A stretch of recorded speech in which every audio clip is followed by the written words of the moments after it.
Существуют находки, о которых в музеях говорят неохотно. Не потому, что они поддельные, а потому, что они слишком сильно выбиваются из официальной версии истории. И чем внимательнее к ним присматриваешься, тем сильнее ощущение, что кто-то очень давно уже знал о прошлом больше, чем нам сейчас разрешают знать. Сегодня без долгого вступления 6 археологических находок, после которых начинаешь смотреть на учебники совсем по-другому. Диски с символами, храм, появившийся раньше земледелия, каменные шары невероятной точности, город с канализацией будущего, древняя батарейка и механизм, который выглядит так, будто его привезли из другой эпохи. И самое тревожное здесь не сами предметы. Самое тревожное то, как часто рядом с ними возникают странные совпадения, исчезнувшие артефакты и слишком удобное молчание специалистов. Первой загадкой остаются так называемые диски дропа. Их связывают с пещерами на границе Тибета и Китая, где, по легендам, местные племена избегали определенных мест и говорили о существах, пришедших с неба. В одной из пещер якобы нашли сотни каменных дисков с отверстием в центре и тончайшими спиральными бороздками, заполненными микроскопическими символами. Официально все это называют либо ошибкой интерпретации, либо спорной историей, либо мистификацией. Но тогда возникает очень неудобный вопрос.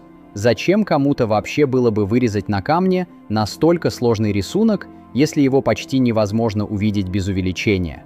Подделка ради чего? Ради легенды, которую никто не сможет проверить? Или, может быть, кто-то просто не хотел, чтобы эти знаки прочитали?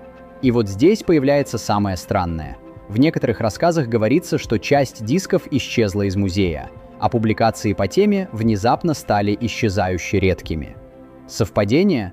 Конечно, можно назвать это совпадением, но почему-то именно в таких историях совпадения всегда слишком удобные. Следующая находка еще опаснее для привычной картины мира. Это Гёбекли-Тепе. Храмовый комплекс, возраст которого заставил археологов буквально пересобрать хронологию человеческой цивилизации. По учебникам, люди того времени должны были быть кочевыми охотниками, без земледелия, без постоянных поселений и без ресурсов для строительства чего-то подобного. Но на холме в Турции стоят огромные Т-образные столбы, украшенные рельефами зверей, символов и загадочных фигур. Это не просто камни. Это архитектура, требующая расчетов, организации, рабочей силы и, что самое главное, цели. И вот тут появляется первая конспирологическая мысль. А что, если Гёбекли-Тепе не был началом цивилизации, а был лишь одним из последних следов более древнего знания? Ведь место потом аккуратно засыпали. Не разрушили, не растащили, не оставили на забвение, а именно скрыли. Слишком тщательно, чтобы это выглядело случайностью. Словно кто-то специально убрал его с глаз подальше. И вопрос уже не в том, почему храм построили. Вопрос в том, почему его спрятали. Третья история связана с каменными сферами Коста-Рики. И здесь уже начинается почти сюрреализм. Идеально круглые шары, некоторые из которых весят десятки тонн, выточенные из твердой породы с такой точностью, будто их делали не вручную, а на каком-то забытом станке.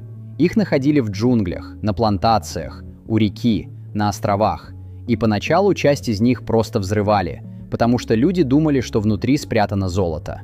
Представьте это. Уникальные артефакты уничтожали в поисках мифа о сокровищах. А теперь представьте другое.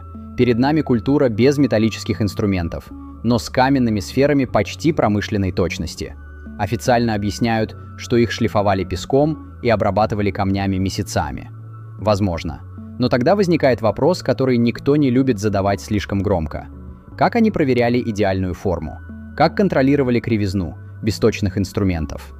И что самое странное, зачем вообще делать сотни таких сфер? Если это были просто украшения, почему у них такая невероятная точность? Если это были символы власти, почему они стоят группами, как будто повторяют какую-то схему? И вот тут появляются уже совсем неудобные версии. От календарей до небесных карт. Докажите? Нет. Но и объяснить до конца тоже не получается. Теперь перенесемся в долину Инда. Мохенджо-Даро. Город, который слишком хорошо устроен для своей эпохи. Прямые улицы, стандартные кирпичи, дома с ваннами, туалеты, подключенные к канализации система водоотведения, смотровые люки, планировка, которой позавидовал бы не один средневековый город Европы. И все это тысячи лет назад, когда в других местах мира люди еще только искали простые способы выживания, здесь строили полноценную городскую инфраструктуру. Без дворцов, без очевидных монументов власти, без следов больших армий, как будто перед нами не просто древний город, а цивилизация, которая жила по совсем другому принципу. Но потом происходит самое тревожное. Город резко приходит в упадок, и в некоторых слоях находят тела, лежащие так, будто люди умерли внезапно. Кто-то на пороге, кто-то прямо на улице. И все это слишком похоже на сценарий, который не вписывается в спокойное «постепенно исчезли». Некоторые энтузиасты вообще считают, что Мохенджо-Даро погиб не от обычной катастрофы, а от события, которое древние описывали как огонь с неба. Научное сообщество такие версии не поддерживает. Когда факты выглядят слишком странно, люди начинают искать объяснения там, куда наука пока не смотрит. Пятая находка маленькая по размеру, но огромная по последствиям. Багдадская батарейка. Глиняный сосуд, внутри которого медный цилиндр и железный стержень, изолированные друг от друга битумом. Когда такую конструкцию заполняют кислотой, она дает электрический ток. Это уже не легенда, а проверяемый эффект. И тут начинается самое интересное. Зачем древним людям устройство, похожее на батарейку? Версия про хранение свитков звучит слишком слабо, потому что внутри нет следов папируса. Версия про ритуальный предмет звучит еще слабее, потому что конструкция уж слишком инженерная. Некоторые считают, что ее могли использовать для тончайшего золочения или других электрохимических процессов. И вот тут уже становится по-настоящему неуютно. Если древние действительно умели получать ток, пусть даже в примитивной форме, то что еще они знали, но не оставили в учебниках? И почему рядом с такими предметами всегда возникают истории о потерянных знаниях, забытых библиотеках и исчезнувших школах мастеров? Иногда кажется, что цивилизация не развивалась плавно, а несколько раз поднималась на очень высокий уровень и потом падала в темноту. А потом уже следующее поколение находило обломки и принимало их за чудо. И, наконец, антикитерский механизм. Пожалуй, самая известная находка из всех. И не зря. Поднятый со дна моря вместе с древним кораблем, сначала он выглядел как ржавый кусок бронзы. Никто и не подозревал, что внутри скрыт сложнейший астрономический прибор с десятками шестеренок. Он отслеживал движение Солнца, Луны и, вероятно, планет, предсказывал затмения и работал настолько точно, что современным исследователям пришлось долго ломать голову над тем, как это вообще было создано. И вот здесь официальная версия звучит почти скромно. Древние мастера были очень талантливы. Да, были.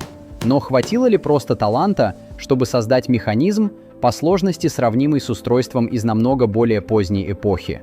Почему подобных вещей почти не сохранилось? Почему между этим механизмом и следующими известными часами лежат века и века технологической тьмы? И вот тут появляется мысль, которую многие не любят. А что, если антикитерский механизм не вершина древней мысли, а единственный уцелевший фрагмент какой-то более развитой традиции, которую потом просто стерли? Не обязательно намеренно. Иногда достаточно пожара, войны, ухода мастеров, закрытия школ, потери рукописей и нескольких поколений забвения, чтобы целая технология исчезла без следа. Но тогда история прогресса уже не выглядит такой прямой и безопасной. Она становится похожей на цепочку провалов, обрывов и внезапных вспышек, которые мы теперь собираем по осколкам. И вот теперь, когда все 6 находок стоят перед нами, становится ясно, почему такие истории так цепляют. Они не просто про древность, они про подозрения, про чувство, что нам показали не всю картину, про музейные витрины, за которыми может скрываться нечто, что не укладывается в удобную версию прошлого. Диски с микроскопическими символами, храм до земледелия, каменные шары невозможной точности, город с инженерией будущего, древняя батарейка и бронзовый механизм, который опережает свое время на тысячи лет. Каждая из этих находок по отдельности уже вызывает вопросы, но вместе они складываются в слишком странную мозаику. И тогда хочется спросить не только, что нашли археологи, но и что до сих пор лежит в запасниках, в закрытых архивах, под слоями земли, в забытых пещерах и под водой, куда еще никто не добрался. Потому что, возможно, самое интересное в истории человечества начинается как раз там, где учебники заканчиваются.